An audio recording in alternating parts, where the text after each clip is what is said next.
Hello and happy day to you. It is currently 3:42 p.m. here in Grand Cayman Islands, and that may not make for the best time to do a live video, but I'm going to put it here and then it'll be available for, excuse me, a replay after the live video is done. If you're tuning in with me and you'd like to say hi, please do so I know who's joining me.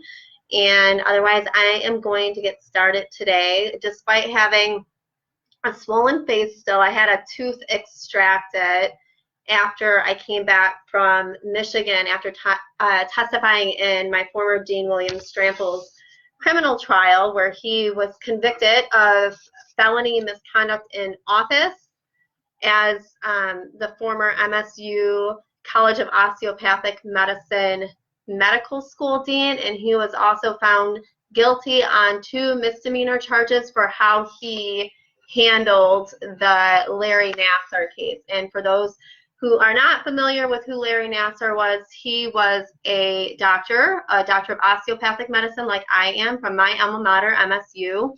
And he now is known to have abused over 505 little girls, 2 women, and from the ages that I'm aware of, it goes from age 8 to 40 years old. So I spoke and broke my silence in regards to my dean. He was a sexual predator, enabling another sexual predator, and I traveled 1,600 miles each way with 2 sick children.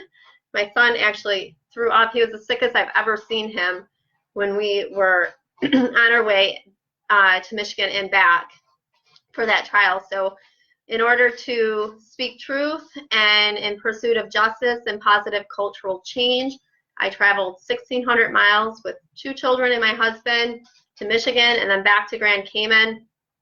And I left that courtroom with my integrity intact. So what I wanted to share today was, it's still kind of weird to talk without a tooth back here. I go to kiss my children and like my mouth sucks in. It's really gross.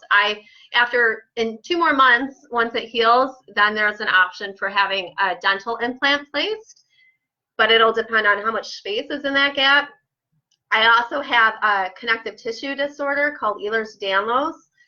So dental issues is common with this genetic condition. So unfortunately, I've had a lot of dental work done, and it kind of goes with today's topic about talking about judging people based on appearance, how deceptive that is. I believe that that is a part of how God will use my voice and teaching people not to judge people based on their appearances, because as I go through this conversation that I had, you'll see how people have judged me incorrectly. If I could have money for every single time somebody has judged me incorrectly, I would be very monetarily wealthy. So anyway, I'm going to get started and I'm going to go through this conversation that I had. And if you would like to interact with me, please leave comments in the comment section. And as I go through and as I am able, I will interact with you, because that's what this community is all about. So anyway, the other day I had shared about how I had a negative interaction with an individual who never met me, doesn't know me, on Twitter. And I shared those interactions in this community as well. However, this woman, Cici, she goes by, she started following me after all of the news with MSU and my former dean, William Strampel. And she started the conversation inbox as, "Dear Nicole, something negative showed up on my Twitter and it was gone before I could answer. You should be proud of all of your accomplishments, and you are." It took a while for me to come to a place of self-acceptance, and that's common with giftedness.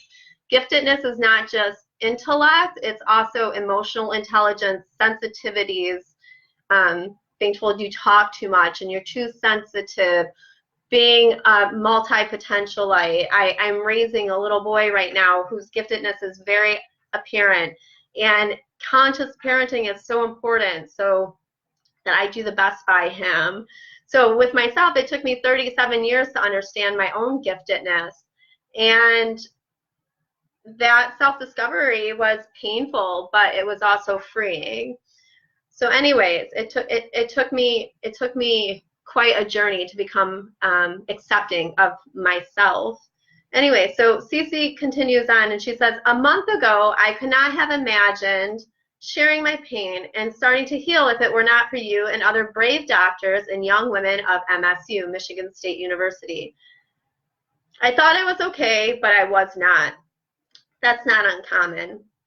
Your positive energy and you sharing your journey with us has been very inspirational. I already discussed it with those close to me. If I did not respect someone, I would not even write a negative comment, as it would be a waste of my energy. So that says a lot that this person would go out of her way. You keep on shining, and thank you for everything.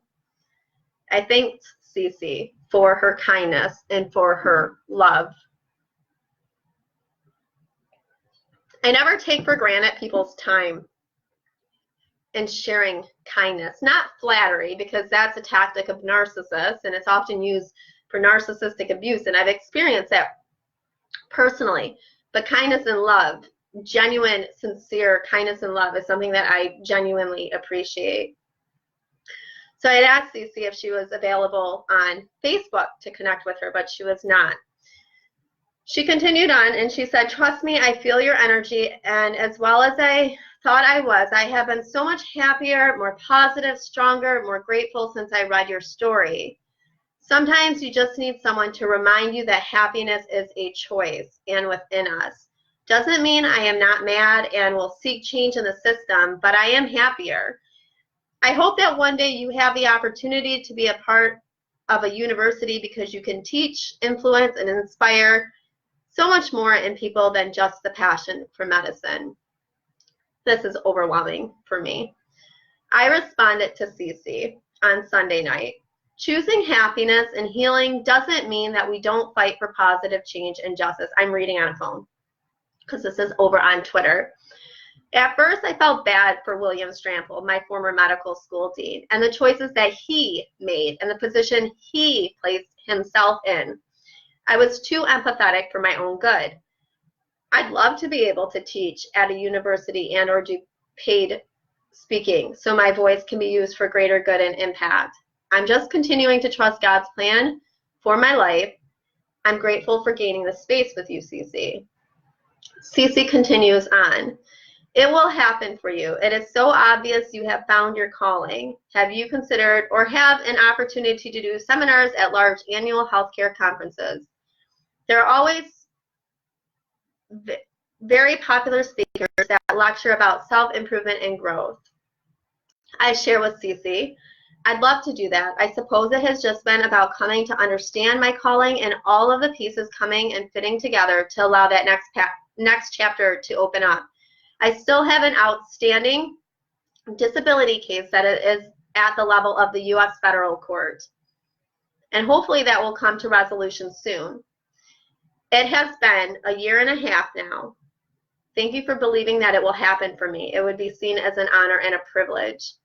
I think so often people have, I think of William Strampel. People have positions of power and impact, and so often when they haven't gone through adversity like I have, they take those positions for granted, and that's part of what sets people up for abusing their position of power. I learned very intimately when I was hit by a semi-truck at 65 miles an hour back on December 15th, 2010, that in an instant, it can all be gone. Within seconds, every single aspect of my life was changed. I experienced, through the negligence of a semi-truck driver, I experienced loss of every single thing that I knew, including my identity. So the person who didn't know me the other day, and I shared about this, who stated people who use doctor in front of their name and DO after their name have identity issues. I did have identity issues back in 2011 after I lost it all. But through a journey of healing, through choosing that journey, through choosing not to give up, I know who I am. I am very, very sure of who I am. I know who I am in my faith, in my relationship with Christ. I know who I am as a wife. I know who I am as a mother. I know who I am as a fighter, a warrior, a survivor. I know who I am as somebody who has successfully gone through a lawsuit with the trucking company after that truck driver hit me and completely destroyed who I used to be. I know who I am going through successfully a deposition sworn under oath. I know who I am going through abusive independent medical exams with quote unquote doctors who are paid and persuaded by greed to work for insurance companies, going against the Hippocratic Oath and doing harm. I know who I am in fighting the Hartford Group, a billion-dollar insurance industry, as somebody with hidden disability who has continued to be harassed by them for 8 years. What they've done to me, they do to every single person that they can in order not to pay those claims. I know who I am with my education, with having both a bachelor's of science in psychology and a doctor of osteopathic medicine. I know who I am in my education as a patient and as a fighter who has legal representation that most patients don't have, so they give up and they are screwed over. Oh, I know who I am. And I am proud of that doctor before my name because I busted my butt for it. I worked hard for it. I was the first doctor in my family. It doesn't make me better than a dang person. I respect a janitor. I respect a garbage man or woman who cleans up our earth. I respect people who honor their positions in life. And I am very proud that I am a doctor of osteopathic medicine. I love the osteopathic philosophy. I chose to apply to one medical school, MSU, College of Osteopathic Medicine, and thankfully I got in. I love the holistic approach. I love looking at patients as a whole person and not just their symptoms. I love getting to the root cause of those issues. So yes, at one time I cried. I was able to share my experience. I shared this in the book that I wrote in 2017 that's sitting in my Dropbox still. I was able to share my experience in 2011 at a concert. Deepak Chopra opened up for India Arie. Strange combination there, I know. However, I was able to share with him and his entire audience how I didn't know who I was anymore, and I was in tears in front of an entire audience. I had to go on this journey of healing, and the answers that I was seeking from this guru who told me just to do yoga and meditate, he could not provide me the answers that I would find through my faith, through my perseverance, through my courage and my fight over the last 8.5 years of my life since my accident. So I am damn proud of who I am. I do not have identity issues now, but I most certainly did in the past. And before my accident, because of abuse and because